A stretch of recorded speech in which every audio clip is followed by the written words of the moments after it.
Namaste, beautiful souls. Welcome. Lovely to have you back here for this Minchiate series. My name is Sadhana. If you are new, and a warm welcome to you and all of you that have been following along. I appreciate your comments and your support with this inquiry. And today's cards concern the ones that are between the virtues. So in the previous episode, I discussed the virtues that come before these cards, three of the cardinal virtues, and then the four cards that appear after this set of cards, which is one of the cardinal virtues and the three theological virtues of hope, faith, and charity. So one of my questions is, how do these cards respond to the virtues? There must be some rhyme or reason to them needing to be bookended by the virtues. And in some of the documents I have been reading, there certainly has been reference to this, but it is something that I want to keep in mind as I am reading, because as I discovered in my virtues rabbit hole, that this is a very potent part of the Minchiate deck and carries a tremendous weight compared to reading with other styles of decks. In this space between the virtues, we find 7 cards. So between the 7 virtues, there are 7 cards.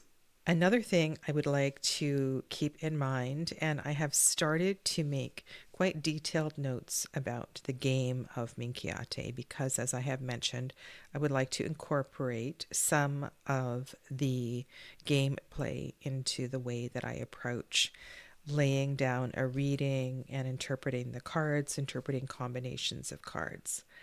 And we won't be able to put together a set in this group, a versicula. However, I will point out the cards that are scoring cards. And the most obvious one here is the number 10. If you're able to collect card number 10, 20, and 30, you gain some points in this game. And then as well, you can collect the 40th Arcanum as part of a point system. The 13th Arcanum, Death, is also part of a group of cards. These groups of cards are referred to as versicula. I have been calling them sets.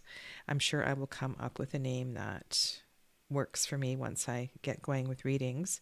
And the Death versicula includes the Magician, which we have looked at, as well as the Trumpets card, which is the final major arcanum other than the Fool. Part of the group of cards known as the Heirs, which includes the star, the moon, the sun, the world, and the trumpets. And then we have the Devil, which is the 14th arcanum. And the Devil is part of a versicula that I probably will include in my scoring, though it is not part of a standard 4-player game. It is part of the 3-player game. And the Devil's Versicula is a 3-card set that includes the final zodiacal card, which is Gemini, referred to as the Flesh. Very interesting as part of the Devil's Versicula, as well as the World card.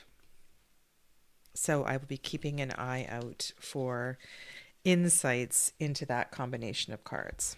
With each of the 7 cards that I will be discussing today, what I want to know is if there is any difference in nuance of meaning that I will be bringing to a tarot reading that I may not necessarily speak to, should I be reading with the Tarot de Marseille or a Golden Dawn inspired deck. Let's begin with the Wheel. This is a somewhat familiar looking card, and one of the decks that comes to mind that is a Golden Dawn inspired deck is the Anna Kay Tarot. It feels very reminiscent of something like this, and I'm thinking of, there is a figure that's actually underneath the wheel in her card, which you don't often see in a Golden Dawn inspired deck. I feel that we have a somewhat feminine looking figure that is directing the direction of the wheel. So we do have that energy of Fortuna. And atop the wheel, we have the emperor, or we have a ruling figure wearing the head of a donkey. And perhaps this is a cautionary tale about how we rise and how we should behave when we rise to the top. And I think that is quite an important response, particularly in terms of one of the preceding virtues, which is strength. And I'm not going to do this with all of the cards, but I encourage you to look at these cards and see how they respond to the virtues before and the virtues after. And this one is closest to the preceding virtues of justice, strength, and temperance. So maybe responding to those more so than the ones a little further on the other side. In Amparo's deck, we see the sun rising in the background, or the sun setting in the background. And I feel with this particular illustration that I could very well respond to the energy of the colors in the background. The wheel is turning. The wheel is always turning. And so this, I feel, is not going to be read a whole lot differently than I would read the Wheel of Fortune in other tarot decks. In the Tarot de Marseille, the Wheel of Fortune turns in the opposite direction, and the direction that the wheel turns may very well respond to cards that are on the left or the right of the one that you are reading. So that is something I certainly would pay attention to. And another thing that's coming to mind is also the way that the astrological wheel turns and how this may connect with that information. And interesting that this one turns in the opposite direction of the astrological wheel. I don't feel so much in the Minchiate that I would be responding to seasons. It feels more like counsel, an understanding that things change and change is. And at different points in our life, we are going to be at different positions on the wheel, and how we respond to being up or down, top or bottom, on or off, I think is pretty important.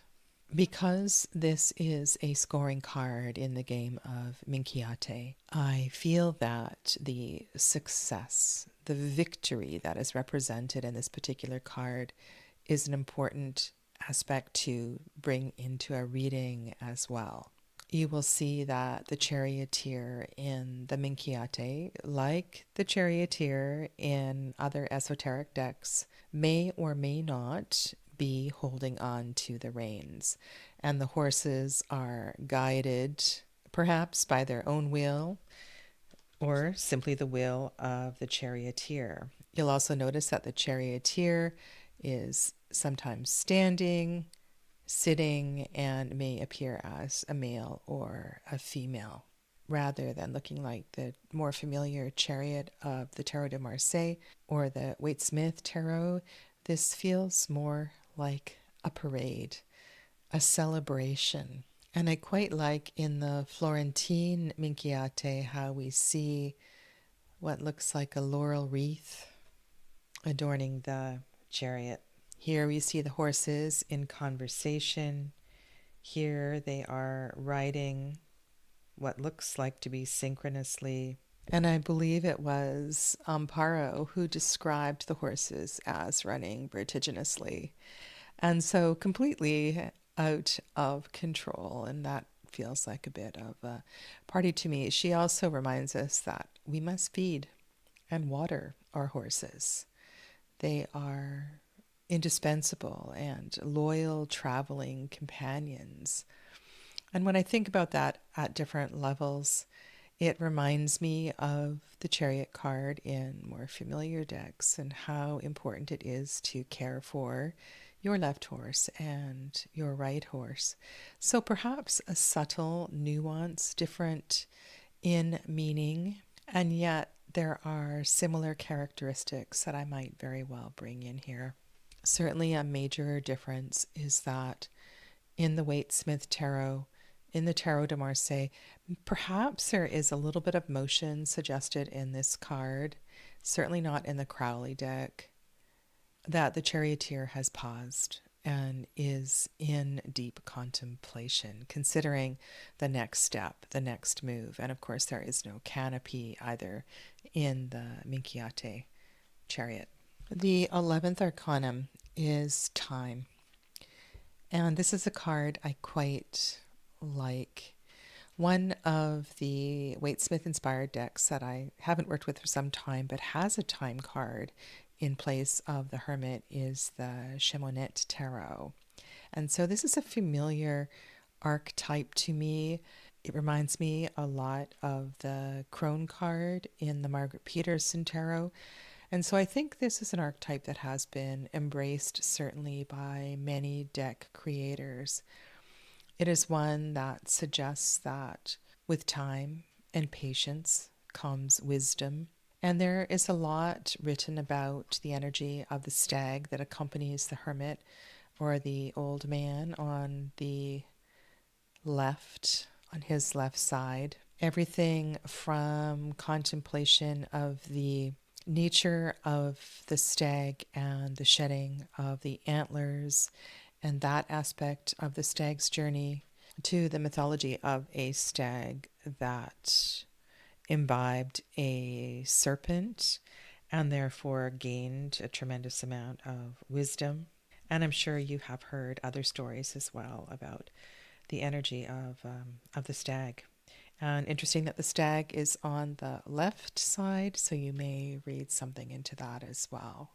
And the hourglass, pierced by an arrow, may suggest that time, like change in the wheel, flows on regardless of the instrument to measure it with. And I went to look for my Tarot of Echoes deck because I believe that Anatorian has included the hourglass pierced by an arrow in one of her decks. And just curious which card she included that in.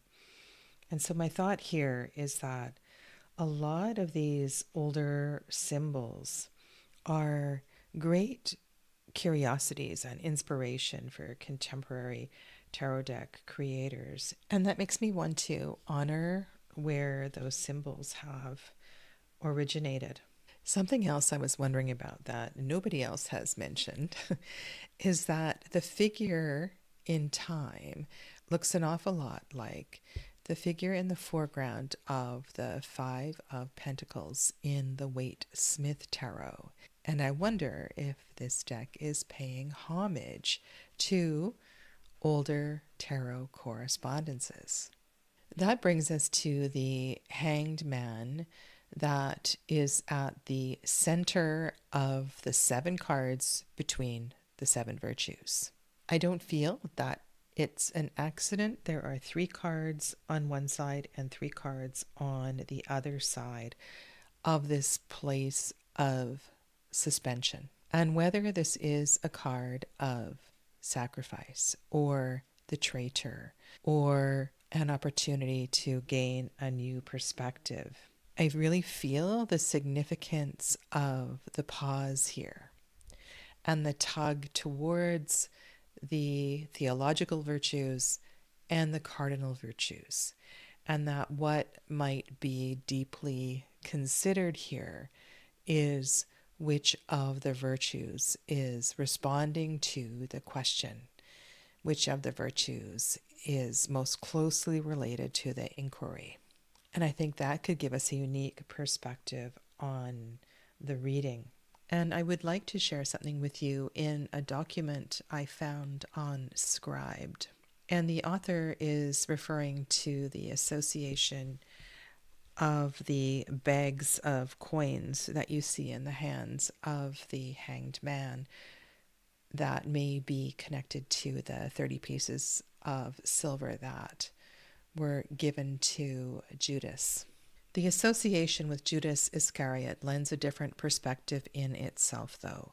I prefer not to think of it as betrayal, but following a popular alternative and Gnostic school of thought, which would have been known by scholars in the Renaissance. Judas was Christ's truest disciple, who betrayed him to the Romans as part of their prearranged plan, as part of a bigger picture in which the other disciples were not privy, to fulfill the prophecies of the Messiah's sacrifice, death, and resurrection to save mankind. So in this way, it might be a nod to this Gnostic theory, which was known in various apocryphal gospels that had come to light at this time. And so in considering this point of view, it really does speak to bigger picture, different understanding, taking time to contemplate an alternative perspective. Death in the Minchiate retains the number 13 and appears a little different depending on the version of the Minchiate that you are working with. Death is a rider, moves in a different direction than likely some of the decks you have been working with.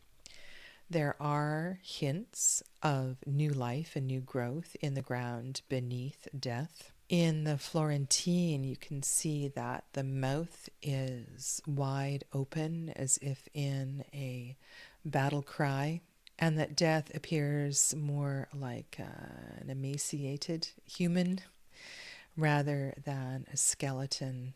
And I quite like the description in the Minchiate Restauré, the card that's on the top here. Ije and Nadolny write, the skeleton's use of the scythe recalls the notion of the final harvest and shows that every being sooner or later will face the end of their life. The harvest is also a joyous time when one gathers the fruits of one's labor to begin a new cycle with serenity. This card can therefore refer to the inevitable end of something so that cycles can continue. Behind every ending lies the promise of a new beginning. It is up to us to accept the fact that everything has an end, not to cling to what we have or suffer too much from the inevitable loss, but to humbly embrace the new era. And in that way, I find a simplicity in this card. There's not a lot that is going on in the background. Death simply is. It's a matter of acceptance. This has such a different energy than death in the Waite-Smith Tarot, which has so much symbology in the background, or the complexity of the Crowley Thoth Tarot, which most strongly speaks to new life and rebirth. All right, so we have Death 13, Devil 14. And I'm just wondering about death following the Hanged Man, in that through the perspective gained in the Hanged Man, that we indeed are able to celebrate change and new life and letting go. And then we really do let go. We let all hell break loose and we have just a great, good time. And it feels like there is an immense amount of freedom. In looking at this devil, it feels more mischievous than malevolent. And so I'd like to keep that in mind, that the nature of the Minchiate devil feels quite different than the nature of the devil in these three decks, where I would characterize these decks as more malevolent, though of course other esoteric layers can be certainly brought into these cards. So what do we need to know about this devil? Well, it is furthest away from Temperance, and on the other side, Charity. But certainly you could respond to any of the virtues in terms of this card. Perhaps there is a need to let loose and to live and let live. Maybe there is a need for a time or a moment of personal gratification. Maybe there is something that is instigating this. And this is a card that I find very challenging to speak to in any reading, regardless of the nature of the deck that I am working with. But there's something here that does feel a lot lighthearted. And perhaps taking life too seriously has created some restrictions that are causing a lot of tension, that are creating an unbearable situation. I want to be mindful of boundaries, boundaries that are imposed, boundaries that are self-created. And I didn't speak to Saturn and Kronos in terms of the Hunchback or the Time card, but that is certainly a reference that you may speak to here, depending on, again, the question and what cards come up in a reading. But I find it fascinating that the card that follows the devil is the House of the Devil. And that is only one of the names that this card goes by. It could be called the Tower. It could be called the House of God. But there's something here that feels that it could be in direct reference to the following virtues. And yet, could it not just as easily indicate a breaking free of something that has imprisoned you or enchained you? And so, just like the reading of any tarot deck, I feel that understanding the connections among the cards in the Minchiate is going to be really important. And this is so different than reading a contemporary tarot deck. We have 7 cards here that are contained between 3 and 4, 7 virtues. And if you watched the previous episode, you will get a sense of how important the processing of these virtues are, the living of these virtues are to our health, to our wellness, to how we move through daily life. So whether this is flood or famine or fire, a narcissistic relationship, a shopping addiction, whatever the house of the devil represents for you, I feel that this indeed is it's an opportunity to free yourself from the confines, the boundary, that energy, that situation has presented. If we can find the fortitude to move through this situation, then knowing that the next arcanum is hope may provide some comfort. As always, thank you for taking the time to comment. And I wonder what you see as the possible strengths, unique features in doing a tarot reading with the Minchiate Tarot. Take good care of yourselves, and I will see you in the next episode. Namaste.